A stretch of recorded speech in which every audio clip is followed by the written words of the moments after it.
လူကာခန်းကြီးတိအငယ်28ထဲမှာကောင်းကင်တမန်တွေရောက်လာလေဂျေဇုတော်ကိုခံရတော်မိမ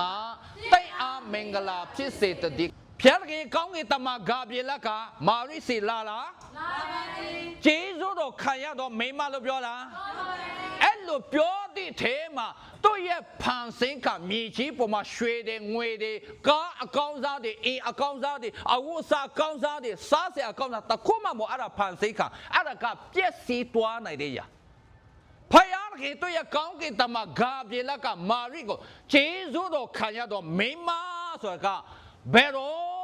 မှပြည့်ပြင်းသွားခြင်းမရှိတဲ့သာဝရအသက်ရှင်တဲ့ဖယားခင်တို့ရဲ့တပါးတီတော်တာတော်မာရိတိအထဲမှာနေရယူလာတော့မယ်အဲ့ဒါကဂျေဇုတော်ချီးမားတဲ့အရာပြီးရဲ့ဒုတိယတစ်ချက်ကအဲ့ဒီမာရိကိုတင်ကားတဲ့မင်္ဂလာဖြစ်စေတည်းအဲ့ဒီမာရိကိုဖယားခင်ကောင်းကင်တမန်ဂါဗျေလကတင်အားမင်္ဂလာဖြစ်စေတည်းဆိုတာလူကလောကမှာအမျိုးမျိုးရှိတာလေတချို့ကကြောက်အယောင်ဝယ်လောက်တာမြတ်တဲ့ကမှာဒီနေ့ကမင်္ဂလာဖြစ်တာတချို့ကကြောက်ပွဲစားနဲ့ကြောက်အယောင်ဝယ်တမလေးဈေးတော့ပေးမယ်တွားမစစ်ကြည့်လိုက်တွားဈေးစစ်တော့ကြောက်ပိုင်ရှိခရောင်းခတဲ့ကမှာဝယ်တဲ့လူကတခါမေးမင်္ဂလာဖြစ်ပြီလားအဲ့လိုမင်္ဂလာဖြစ်ပြီဆိုလောကတမလောကအရာကမင်္ဂလာဆိုတာဘယ်မှာသွားတိုင်းတာလဲဆိုရင်မြင်နေရတဲ့အရာပေါ်မှာပဲမင်္ဂလာသွားတိုင်းတာဒါမဲ့ဖယားတကယ်ကောင်းကင်တမန်ဂါဗျေလကမာရိစီလာတာတိတ်မင်္ဂလာရှိပြီလို့ပြောတဲ့ရကဖန်ဆင်းခံတခုမှမပဲနဲ့ဖန်ဆင်းရှင်သာရဖယားတို့ရဲ့တပါးတီတော်တားတော်ကလောကတိအားလုံးတေခြင်းရှေခြင်းကိုပိုင်တော်ဖယားတကယ်တားတော်ကျွန်တော်ရဲ့ဘဝထဲမှာအမင်္ဂလာအားလုံးကိုမင်္ဂလာပြောင်းလဲပေးနိုင်တော့ဖယားရဲ့တားတော်နေရယူလာခြင်းနေတဲ့တော့ဒီနေ့ကျွန်တော်အရေးကြီးတာကအဲ့ဒီမာရိကိုပဲပြောနေတာမို့ကျွန်တော်တို့တယောက်ချင်းစီကိုဖျားခင်ကစကားပြောတယ်ကျွန်တော်ဒီမှာကြည့်လိုက်ခါမှာသာရဖယားဒီတင်နေအတူရှိတော်မူ၏တင်ဒီမိမတကားတို့တဲ့မြတ်စွာသောမင်္ဂလာရှိသည်ဟုပြောဆို၏အဲ့မှာဖယားကြီးကောင်းကင်တမန်ဂါဗျေလကမာရိကိုဘာပြောလဲဆိုတိတ်ကမင်္ဂလာရှိပြီဒီနေ့ကျွန်တော်မင်္ဂလာဖြစ်ခြင်းကဟိုဟာဒီဟာမြင်နေရတဲ့အရာကိုရလို့မဟုတ်ဘူးအဲ့ဒီဖယားရဲ့တပါးတီတော်တားတော်ကျွန်တော်တို့နဲ့အတူရှိခြင်းကအဲ့ဒါကချီးမားတော်မင်္ဂလာအဲ့ဒီဖယားရဲ့တပါးတီတော်တားတော်ကျွန်တော်တို့နဲ့အတူရှိမယ်ဆိုလို့ရှိရင်ကျွန်တော်ရဲ့ဘဝရဲ့အတ္တချေမှာငရေကနေလွတ်ပြီးမှသာဝရဖယားသူနဲ့အတူရှိခြင်းအဲ့ဒါဒီနေ့မာရိကိုနှုတ်ဆက်တာဒီမှာမာရိကိုပြောတာကတင်ဒီတဲ့မိမတကားတို့တဲ့မြတ်စွာသောမင်္ဂလာရှိသည်ဟုပြောဆိုရင်မာရိကိုတင်ကမိမတကားထဲမှာတကအလုံးမင်္ဂလာရှိတော်သူပြောတာကမာရိရဲ့အထဲမှာခရစ်တော်ကိုနေရာပေးတော့ကျွန်တော်တို့ကအဲ့ဒီဖယားသားကိုကျွန်တော်အထဲမှာနေရာပေးမယ်ဆိုလို့ရှိရင်ကျွန်တော်ကအရာခတ်တည်းအထုထဲမှာဖယားတမပေးတာကတင်ကမင်္ဂလာအရှိဆုံးမာရိဒီထိုစကားကိုကြားလေဆက်နှလုံးမငြိမ်မဝတ်ရှိ၍အိနှုတ်ဆက်ချက်ကအဘယ်သို့သောနှုတ်ဆက်ခြင်းဖြစ်လိမ့်မည်နည်းဟုတွေးတောစိတ်ချ၍နေ၏ဟာလေလုယာဆိုပါစို့ဒီနေ့ခရစ်စမတ်မှာကာနောက်ဆုံးပေါ်တစည်းလက်ဆောင်ရရင်ခုံလားလက်ဆောင်ရမှာတော့ရင်ခုံမှာပေါ့ဒါမဲ့မာရိကမြင်နေရတဲ့ဖန်ဆင်းခံကိုရင်ခုန်တာမို့မာရိရဲ့တိမ်မင်္ဂလာရှိပြီတိမ်ကမိမတကားတို့တဲ့မင်္ဂလာရှိပြီတိမ်ကျေးဇူးတော်ခံစားရတယ်ဖယားသားတော်တိမ်အထဲမှာနေရယူတော့မယ်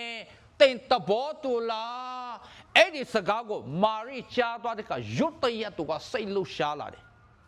ဟာလေလုယာဖန်ဆင်းရှင်အရာခတ်တဲ့အထုအထိပ်ဖြစ်တဲ့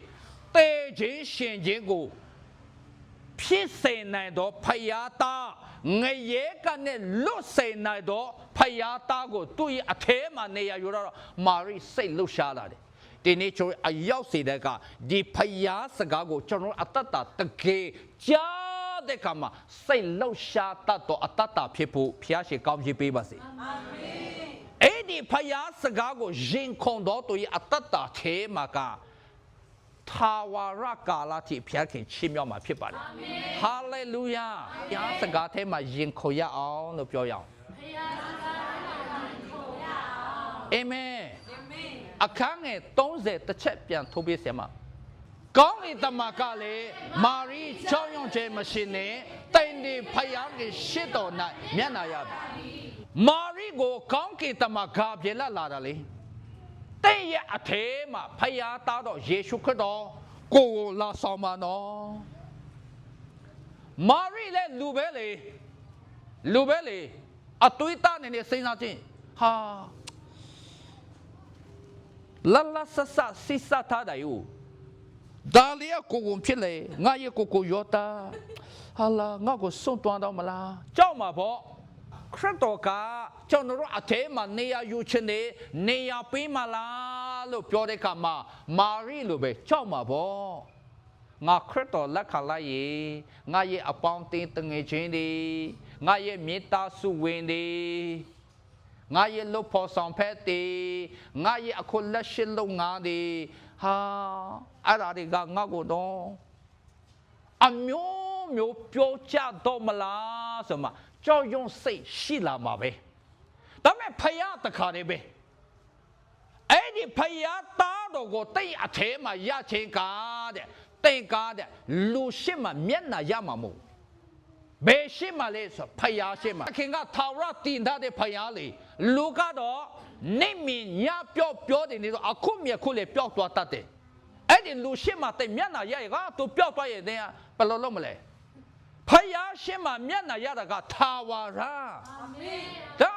အဲ့ဒီဖယားရဲ့စကားကိုကျွန်တော်ကြားချင်းမှာရင်ခုန်လာမယ်ကြောက်လာမယ်ဖယားကျွန်တော်ဆက်ပြီးမှစကားပြောနေတယ်မကြောက်နဲ့ဒါဒီနေ့ခရစ်စမတ်ရဲ့အနိတာပဲသူအိနိုင်ငံဒီလေဆုံးခြင်းမရှိရဟုပြောဆို၏အဲ့ဒီဖယားသားကသူ့ရဲ့နိုင်ငံကထာဝရတဲ့ဘယ်တော့မှမဆုံးတဲ့ဘယ်တော့ဆုံးအဲ့ဒီဖယားသားကိုအထဲမှာနှလုံးသားထဲမှာရထားတော့သူရတာလောကတသက်မှာကျွန်တော်တို့အတ္တအားလုံးကိုခက်ခဲပြဿနာအားလုံးကိုလေသူ့အားဖြင့်ကျွန်တော်ကဝမ်းမြောက်ခြင်းအခွင့်ကိုရတည်တာမကကျွန်တော်အေလောကနဲ့ထွတ်တိတ်ခါမှာလေထာဝရကောင်းကင်နိုင်ငံတော်ထဲမှာအဲ့ဒီဖယားသားတော်နိုင်ငံဘယ်တော့မှမဆုံးတဲ့နေရာမှာကျွန်တော်တို့ဝင်စားနိုင်ဖို့ရအတွက်တစ်ချက်ပဲ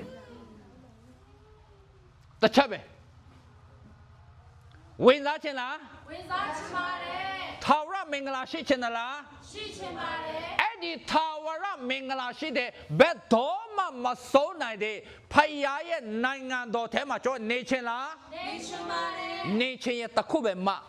တည့်ရဲ့နှလုံးသားထဲမှာအဲ့ဒီထာဝရဖယားရဲ့သားတော်ကိုတင်နေရပေးမှတင်သူ့ရဲ့နိုင်ငံထာဝရတင်နေရမှာအဲ့ဒီဖယားရဲ့သားတော်ကိုကျွန်တော်တို့ကနှလုံးသားထဲမှာနေရမှာပေးရင်ဖယားရဲ့ထာဝရနိုင်ငံတော်ထဲမှာကျွန်တော်နေရမရဘူးအခန်းငယ်38မှာမာရိကအကျွန်ုပ်ဒီထာဝရဖယားရဲ့ကျုံမဖြစ်ပါ၏ကိုရောရဲ့စကားအတိုင်းအကျွန်ုပ်၌ဖြစ်ပါစေတော်ဟုဝန်ခံပြေမှာ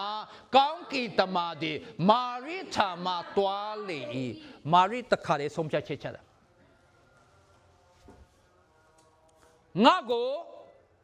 ငါရဲ့ကိုယောတာပိုင်တာမဟုတ်ဘူး